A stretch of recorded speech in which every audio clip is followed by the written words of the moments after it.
नमस्कार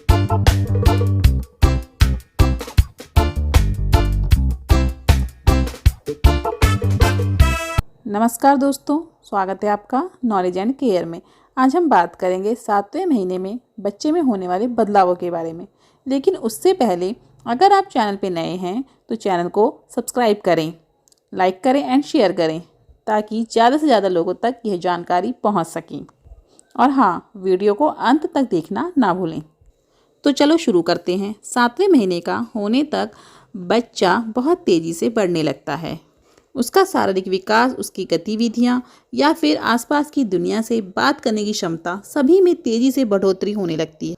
बात अगर बच्चे के हाइट और वजन की करें तो आंकड़ों के अनुसार 7वें महीने के बेबी बॉय का वजन 7 से 8 किलो और लंबाई 70 सेंटीमीटर तक हो सकती है। वहीं बेबी गर्ल की लंबाई 68 सेंटीमीटर तक तथा वजन 6.5 से 7.5 किलो तक हो सकता है। हालांकि यह सिर्फ आंकड़ों पर आधारित है, पर आपके बच्चे का वेट व हाइट ज़्यादा कम हो सकती हैं। इसमें कोई घबराने वाली बात नहीं है। अब बात करते हैं 7वें महीने में बच्चे की गतिविधियों की, यानी बच्चा 7वें महीने में क्या क्या कर सकता है। 7वें महीने में बच्चा बोलने का प्रयास करने लगता है। इस समय आपका बच्चा लोगों से बात करने की कोशिश करने लगता है, 2 अक्षरों के शब्दों को बोलने लगता है।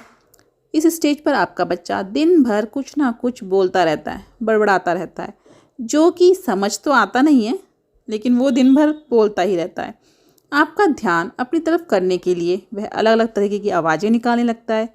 एक से ज़्यादा लोगों के साथ रहना, खेलना, बात करना अब उसे पसंद आने लगता है। अब वह नई शब्द का मतलब भी समझने लगता है। आप उसे किसी काम के लिए मना करेंगे तो वह समझ जाता है और थोड़ी देर रुक भी जाता है और अपनी मर्जी, खुशी, नाखुशी बताने के लिए अलग अलग आवाज़ें भी निकालता है और आपके हाव भाव को समझने की कोशिश भी करता है।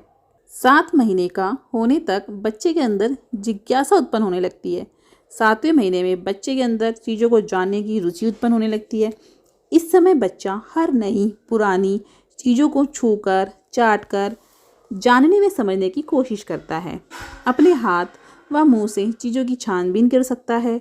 जो चीज़ें उनकी पहुंच से बाहर होती हैं उनको भी हासिल करने की कोशिश करने लगता है और छुपी हुई चीज़ों को खोजना भी सीख जाते हैं। आमतौर पर घर में जिस चीज़ को आप बहुत दिनों से ढूंढ रहे हैं वह उस चीज़ को भी ढूंढकर आपके सामने लाकर रख सकता है। बात अगर उसके शारीरिक विकास की करें तो अब वह बिना सहारे के बैठ सकता है। अपने कमर से ऊपर के हिस्से को नियंत्रित करना अब वह सीख जाता है, लेकिन आप उसे जब भी बैठाएं तो उसके आसपास कुशन लगा दें ताकि अगर वह लुढ़क जाए तो उसे चोट ना लगे।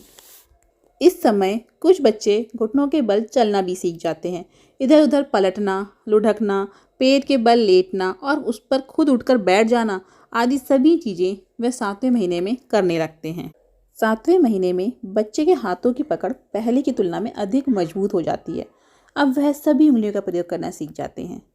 चीज़ों को पकड़ना, उठाना, पकड़कर खाना भी सीख जाते हैं। अब वह एक हाथ से दूसरे हाथ में सामान को ट्रांसफ़र करना भी रखते हैं। साथ ही साथ वह अपने दोनों हाथों को कसकर बांधना भी सीख जाते हैं।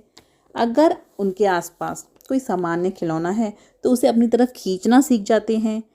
अगर आप ध्यान देंगे तो आप देखेंगे कि आपका बच्चा टेबल पर या फिर किसी चीज़ पर ज़ोर ज़ोर से हाथ मारना भी सीख गया है और यह सब चीज़ें करना उन्हें बहुत अच्छा लगता है। 7वें महीने का बच्चा चीज़ों को चबाने का प्रयास करना भी सीख जाता है।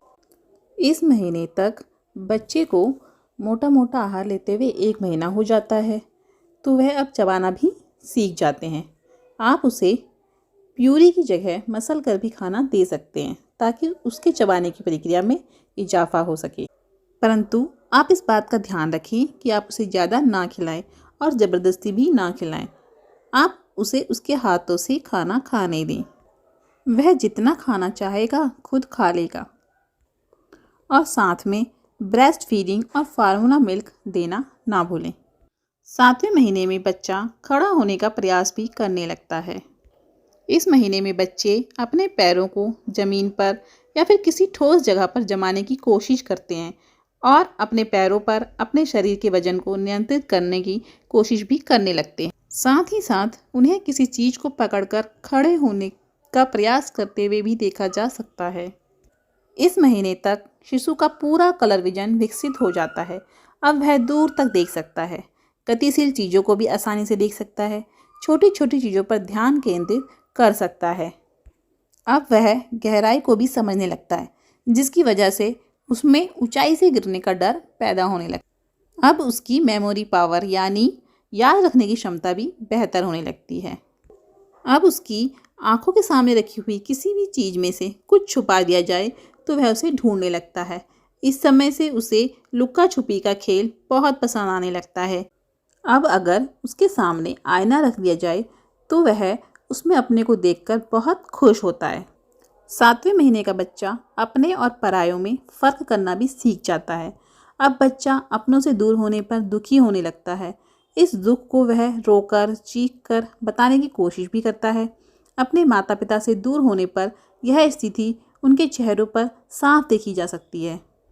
आप नोट करोगे कि जब वह अपनों को देखकर खुश होता है तो वहीं अजनबियों को देखकर रोने भी लगता है। बात अगर बच्चे के टीकाकरण की करें तो इस महीने में बच्चे को कोई भी टीके नहीं लगाए जाते। बात बच्चे के आहार की करें तो इस महीने से आप बच्चे को ठोस आहार में आयरन, प्रोटीन जैसे पोषक तत्वों से युक्त भोजन को दे सकते हैं। उसको फल, सब्जियां भी दे सकते हैं। अनाज में जैसे गेहूं, चावल, दलिया, सूजी आदि से बने हुए खाद्य पदार्थ भी दे सकते हैं। पर ध्यान दें, यह सब आपने उसे कम मात्रा में ही देना है ताकि बच्चे को किसी भी प्रकार की कोई परेशानी ना हो। बात अगर बच्चे की नींद की करें तो 7वें महीने के बच्चे 24 में से 11 से 16 घंटे आराम से सो सकते हैं, परंतु अब वह देर रात तक जग भी सकते हैं। 7वें महीने से बच्चा देर रात तक जग कर अपने माता पिता के साथ खेलना, मस्ती करना ज़्यादा पसंद करते हैं।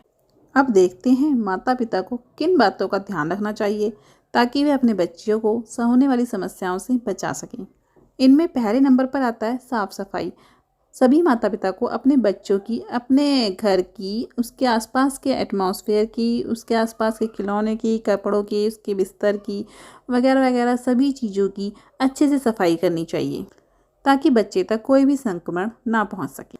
सेकंड नंबर पर आपको अपने बच्चे की नियमित रूप से 2 बार मालिश करनी है ताकि उसकी हड्डियां और मांसपेशियां मजबूत हो सकें।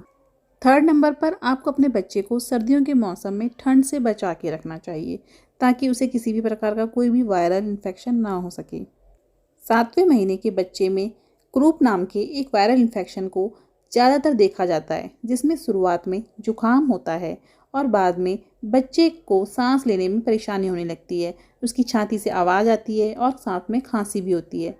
लेकिन अगर बच्चे को सांस लेने में ज़्यादा दिक्कत हो तो आप तुरंत डॉक्टर से संपर्क।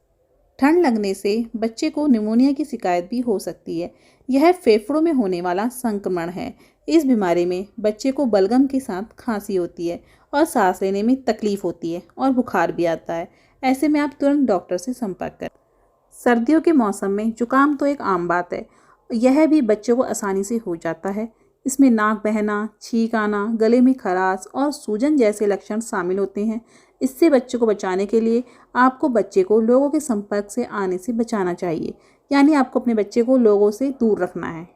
और जैसा कि मैं आपको अपनी सभी वीडियो में बता चुकी हूँ कि आपको उसकी साफ़ सफाई का विशेष ध्यान रखना है। आपको उसके नाखून काटने हैं समय समय पर ताकि उसके पेट तक किसी भी प्रकार का इन्फेक्शन ना पहुँच सके।